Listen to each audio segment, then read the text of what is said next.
Hi, welcome back. Now, here is the conclusion of the first module.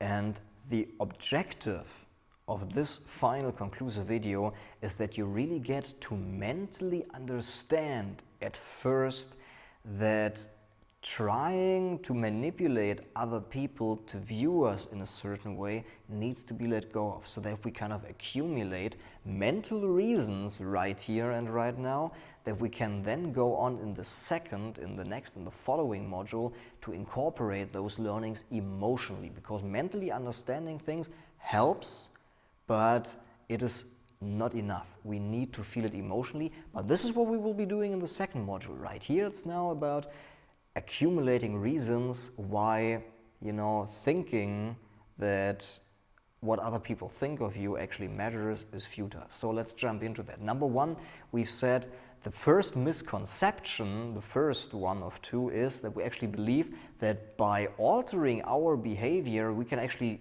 really control what somebody else thinks of us. And that's not true. They will think whatever they want. And they always will. You see, so I can't control somebody else's opinions. That's why I need to let go of that. And the second thing is, people will disapprove of me anyway. No matter no matter however hard you try, people will always disapprove of you, and they will strip you of validation, and all those things will happen anyway, whether you try and whether you try not. But wait until point 3 where we make that more clear, that in actually not trying, we get what we want. So, number 2, I will also survive without validation and attention. You see, the second misconception is that I actually do need that emotionally to feel alive and to be alive, and that is not true. We do not need that. So, the reason why we crave other people's opinions is because of the emotional payoff of love, validation, attention, etc., as we said. But when we see that we don't need that, we don't need other people to view us in a certain way so much. You see, when it doesn't have survival value to us, that we get approved of and validated, and the people think of us in a good way, when we do not need that, when we can go without, then kind of emotionally it is uprooted, so to speak, and the cause is kind of taken away its power. It doesn't have so much power over us when we really get to understand that even if the things that we try to get, even if they don't come our way, still we are fine, we will survive. It makes things less harsh, and we are actually able to let go of thinking about what other people think of us much more easily. Now, number 3, in not trying to control, we actually get what we want. You see, this is what I find very powerful to work on a mental level, to take what we actually want and need and kind of turn our approach, you see, what we want and need, turn the approach that we're currently applying onto itself by seeing that the approach is futile, and the other approach that is actually, what we think we should do, what actually feels right, will get us to our results. Let's give you an example. We believe that we get this emotion of validation and attention, the feeling component of being loved and accepted and wanted, and other people like us and give us compliments, all of that.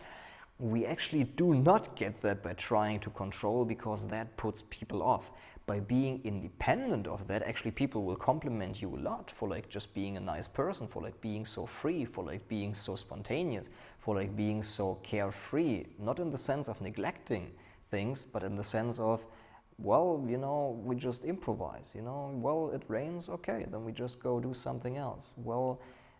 Things didn't work out the way I wanted to, okay, I'm emotionally fine as well. You see what I mean? By emotional maturity, we actually do get the compliments that we really want, but not by trying to. So with this being said, turning it onto its, the approach you're currently employing does not work. It gets you away from what you actually want. Seeing that is a very, very powerful tool, so I highly recommend you really contemplate that, because this alone can reduce what you think of other people, think about what other people think of you, reduce that by 75% or more.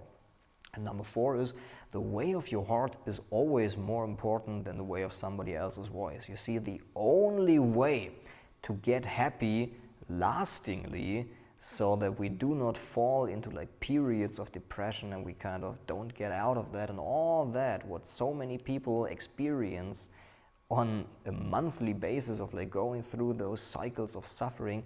The only way how that stops, my friend, the only way to become truly happy and fulfilled is to follow your heart. There's no other way. You have to find your own way through life, and this is always more important than somebody else's voice, because if you are truly happy and fulfilled, so everybody around you is going to be touched. You don't do detriments to the environment, and you affect things as a whole in a very positive way if you are truly aligned and if you are happy. So also that, trying to, thinking about what other people think of you is futile also, because the way of your heart is always more important than somebody else's voice. Yes, you will annoy some people with your behavior. They will feel offended and all of that. You will step on their toes, but this will happen anyway. You have to make sure that you, my friend, follow your heart fully, so that you can actually become truly happy and fulfilled. And as many people as they feel put off by your behavior, in the same vein, equally, if not more, feel very inspired actually by the way you live your life. So by letting go of what other people think of you, you actually get what you want and need, and that is the true recognition. And here's the funny thing, and this is how life plays out: you get the recognition when you don't need it anymore. And you see, with that being said, I hope you've understand now that letting go mentally makes all sense that there is. There's no reason to cling to thinking about what other people think of me. No reason. We need to let go of that. So now we've seen that, let's go and do it emotionally. And this is what we will be doing in the next module. See you there.